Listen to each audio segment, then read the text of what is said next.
আজকে আমরা শিখব অ্যাভোগাড্রোর সূত্র।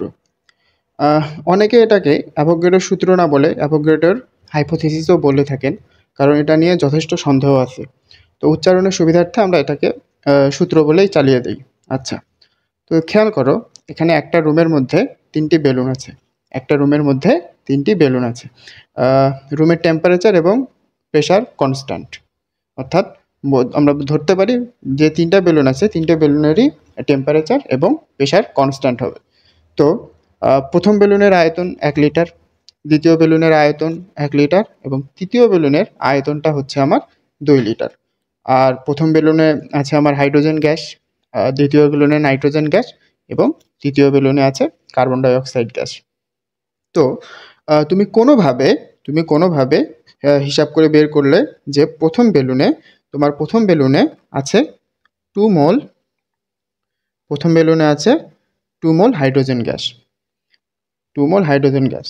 তো অ্যাভোগাড্রোর সূত্র বলছে, যদি টেম্পারেচার এবং প্রেশার কনস্ট্যান্ট হয় এবং ভলিউম যদি সেম হয়, তাইলে তোমার ওই মোল সংখ্যাও সমান হবে। তাইলে এই দ্বিতীয় বেলুনেও থাকবে 2 মোল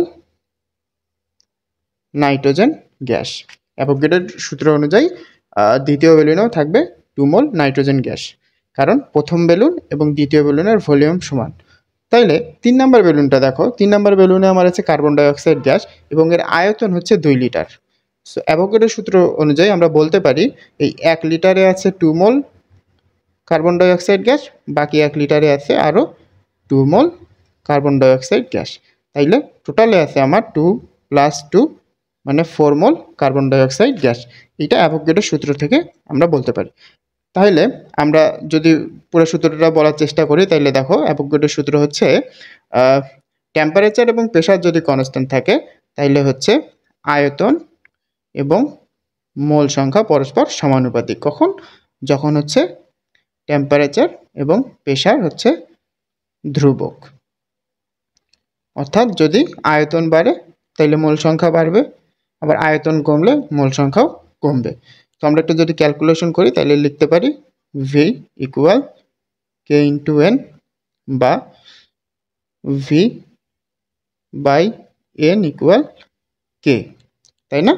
অতএব আমরা লিখতে পারি V1/N1 = V2/N2। এটাই হচ্ছে অ্যাভোগাড্রোর সূত্র। তাহলে অ্যাভোগাড্রোর সূত্রর মূল গুরুত্বটা যদি আমরা খেয়াল করি, তাহলে দেখো, তুমি একটা হাইড্রোজেন গ্যাসের একটা বেলুনের তুমি হচ্ছে আয়তন এবং মোল সংখ্যা জানার ফলে তুমি দেখো এই দ্বিতীয় এবং তৃতীয় বেলুনের শুধুমাত্র আয়তন জেনেও তুমি নাইট্রোজেন গ্যাসের মোল সংখ্যা এবং কার্বন ডাই অক্সাইডের গ্যাসের মোল সংখ্যা জানতে পারছো। অর্থাৎ টেম্পারেচার এবং প্রেশার যদি ধ্রুবক থাকে, তাহলে বলতে পারি ভলিউম সমানুপাতিক মোল নাম্বার, মানে আয়তন মোল সংখ্যার সমানুপাতিক।